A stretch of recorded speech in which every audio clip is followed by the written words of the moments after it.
Hello नमस्कार। आज की इस वीडियो में हम लोग जो टॉपिक डिस्कस करने वाले हैं वो है हम लोग का ट्रांसमिशन मीडिया। ट्रांसमिशन मीडिया वैसे तो हम लोग इसको दो कैटेगरी में रखते हैं, एक है गाइडेड और एक है अनगाइडेड। चलिए पढ़ते हैं इसके बारे में। ट्रांसमिशन मीडिया कितने टाइप का है तो मैंने आपको बता दिया स्टार्टिंग में कि वो दो टाइप का हम लोग उसको कैटेगरी में रख रहे हैं, एक है गाइडेड एक है unguided. But exactly transmission media है क्या? ट्रांसमिशन मीडिया एक ऐसा टर्म है जिसके थ्रू कम्युनिकेशन होता है। मीडियम मतलब जिसके थ्रू कम्युनिकेशन होता है, ठीक। तो इसको हम लोगों ने रखा है दो कैटेगरी में, एक गाइडेड एक अनगाइडेड। ये गाइडेड क्या है, अनगाइडेड क्या है? गाइडेड मतलब वायर्ड यानी कि वायर्स का यूज़ करेंगे हम लोग, और अनगाइडेड मतलब वायरलेस यानी कि हवाओं एनालॉग वेव्स का यूज़ करेंगे हम लोग। चलिए पढ़ते हैं इसके बारे में। देखिए, जब गाइडेड मीडिया की बात करते हैं तो गाइडेड मीडिया मतलब मैंने बोला कि एक वायर्ड मीडिया मतलब तारों वायर्स का यूज़ करके जिससे हम लोग कम्युनिकेशन करें तो वो हम लोग के लिए गाइडेड मीडिया या वायर्ड कम्युनिकेशन या वायर्ड मीडियम हो जाता है। ये बेसिकली थ्री टाइप्स हम लोग उसको कैटेगराइज करते हैं: twisted pair, coaxial and fibre optic cable. हर एक केबल का अपना यूज़, अपनी कैपेसिटी, अपनी स्ट्रेंथ होती है। तो उसमें हम लोग शुरुआत करते हैं ट्विस्टेड पेयर केबल से। The most common form of wiring in the data communication application is the twisted pair cable. जो सबसे ज़्यादा कॉमन वे में यूज़ होने वाली केबल है वो हमारी ट्विस्टेड पेयर केबल है। चलिए हिंदी इंग्लिश सबको समझ में आती है। बहुत ज़्यादा सिंपल है, इजी टू इंस्टॉल है, इसको रिपेयरिंग करना आसान है। लेकिन सब कुछ अच्छा नहीं होता ना, कुछ तो बुराइयाँ होती हैं। बुराई इसमें यह है कि ये बहुत ज़्यादा डिस्टेंस तक काम नहीं करती है। बहुत ही कम डिस्टेंस के लिए यूज़ होती है, बहुत ही लोकल एरिया के लिए यूज़ होती है। 100 मीटर्स का दायरा बहुत है, बुक की बातें हैं 100 मीटर के एरिया को कवर करती है, ठीक। तो मतलब आप लोग समझ सकते हैं कि प्रैक्टिकली ये कितना इन्वॉल्व होती होगी। तो ऑल ओवर मिलाकर के जो इसका डिस्टेंस होता है कवर करने का वो बहुत ही लो होता है। और साथ ही ये सिर्फ डिस्टेंस की बात नहीं है, मैं ये भी कहूँगी कि इसकी जो स्ट्रेंथ है, जो कैपेसिटी है वो भी काफ़ी लो है। ये जितनी आसानी से बन जाती है उतनी ही आसानी से ख़राब भी होती है, इसीलिए ये प्रैक्टिस कर करके आसानी से बन जाती है। दूसरी बात, ये सबसे ज़्यादा पुराना मीडियम है कम्युनिकेशन की फील्ड में यूज़ होने वाला।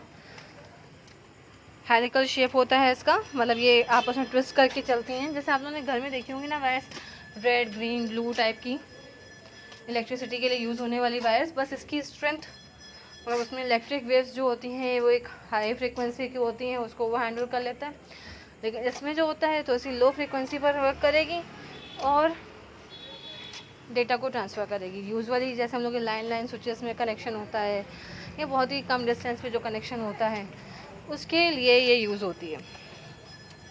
नेक्स्ट केबल पढ़ते हैं। नेक्स्ट है coaxial cable. Coaxial cable is a type of a copper cable specially built with a metal shield and other components engineered to block signal interference.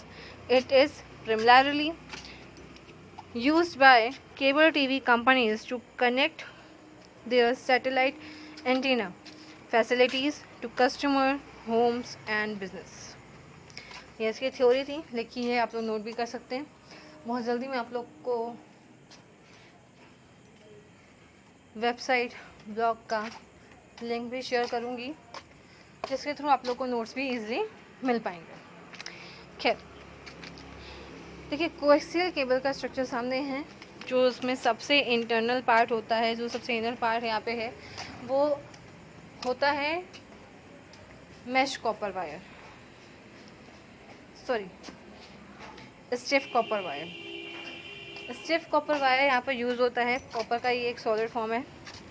फिर इसके ऊपर एक ऐसा टर्म जो कि इंसुलेटर है। फिर उसके बाद ब्रेडेड वायर मैश कंडक्टर का यूज़ करते हैं, मतलब तार का एक जाल यहाँ पर यूज़ होता है और उसके ऊपर एक प्लास्टिक शीट होती है। ऑल ओवर मिला के मैंने आपको इसका स्ट्रक्चर बताया। इसका यूज़ अभी आप लोगों ने पढ़ा। केबल टीवी ऑपरेटर्स इसका यूज़ करते हैं, मतलब आप लोगों ने घर पे जो डेस्क से कनेक्ट होने वाली वायर देखी होगी ना, ब्लैक कलर की या किसी भी कलर की जो आती हो। यूजुअली मैंने तो ब्लैक देखी है। तो उस वायर को हम लोग यहाँ पर कोएक्सियल केबल कहते हैं। इसकी कैपेसिटी बहुत अच्छी है, इसीलिए आराम से ऑडियो वीडियो डेटा को ट्रांसफ़र करती है। ना सिर्फ ऑडियो वीडियो बल्कि टेक्सचुअल इन्फॉर्मेशन भी इसके थ्रू शो होती है या डिस्प्ले होती है, यानी कि आपका ऑडियो वीडियो सिंपल डेटा हर तरह के डेटा को ट्रांसफ़र करने के लिए यूज़फुल है। बट ये वन वे कम्युनिकेशन है, वन वे कम्युनिकेशन है। मतलब आप चैनल तो चेंज करते हैं लेकिन आप ऐसा कोई सिग्नल नहीं भेजते हैं कि आपने कोई अपना चैनल चला दिया और वो वहाँ पर डिस्प्ले हो रहा हो, देखना आपको वही है जो वहाँ से आ रहा है। तो ये वन वे कम्युनिकेशन के लिए यूज़ होती है। मतलब घर पे होता है ना, जब लेक्चर मिलता है तो वन वे कम्युनिकेशन होता है, सामने से सिर्फ लेक्चर मिलता है, हम लोग लेक्चर देते नहीं हैं। तो ये वन वे कम्युनिकेशन पर वर्क करता है। ना the fibre optic cable, it is one of the most important और यूज़फुल केबल। देखिए, जब तक इस केबल का इन्वेंट नहीं हुआ तब तक सबसे ज़्यादा यूज़ होती थी माइक्रोवेव्स। वो वायरलेस मीडियम का एक टर्म है, जब अनगाइडेड मीडिया हम आपको बताएंगे तब उसके बारे में डिस्कस करेंगे। तो वो एक अनगाइडेड मीडिया का टर्म माइक्रोवेव सबसे ज़्यादा यूज़ होने वाली है, यानी हार्ट ऑफ कम्युनिकेशन हम लोग जिसको कह सकते हैं, माइक्रोवेव होती थी। उसके बाद उसके यूज़ को कम किया गया। उसके पीछे कई रीज़न्स थे। उसकी जो वेव्स हैं वो कहीं ना कहीं बहुत ज़्यादा हो गई, हार्मफुल हो गई। बहुत सारे जो हम लोग की बर्ड्स हैं वो छुप गई, मर गई, ख़त्म हो गई, एक्सेट्रा। मतलब वो कहीं ना कहीं आप लोग को हमेशा से हार्मफुल होता है। कहा जाता है ना कि मोबाइल का यूज़ आप लोग धूप में बहुत ज़्यादा ना करिए, कान के पास ना लगाइए। तो उसके पीछे कई ऐसे रीज़न्स होते हैं कि जिसके पीछे हम लोग चाहते हैं कि वो वेव्स हमारे दिमाग को ज़्यादा अफेक्ट ना करें। अब बारी आती है फाइबर ऑप्टिक केबल, यानी कि जिसको एक्सप्लेन करने के लिए ये पेज खुला है। Fibre optic cable is a network cable that contains strands of a glass fiber inside an insulated casting। Theory लिखी है, पढ़ लीजिएगा, मैं समझाना शुरू करती हूँ, मुझे ज़्यादा अच्छा लगेगा। देखिए, सबसे पहली बात कि हम लोग की जितनी भी वेव्स होती हैं वो एनालॉग फॉर्मेट में काम करती हैं। फिर चाहे वो वायर से जा रही हों, चाहे वो वायरलेस मीडियम से जा रही हों, वो एनालॉग फॉर्मेट में काम करती हैं।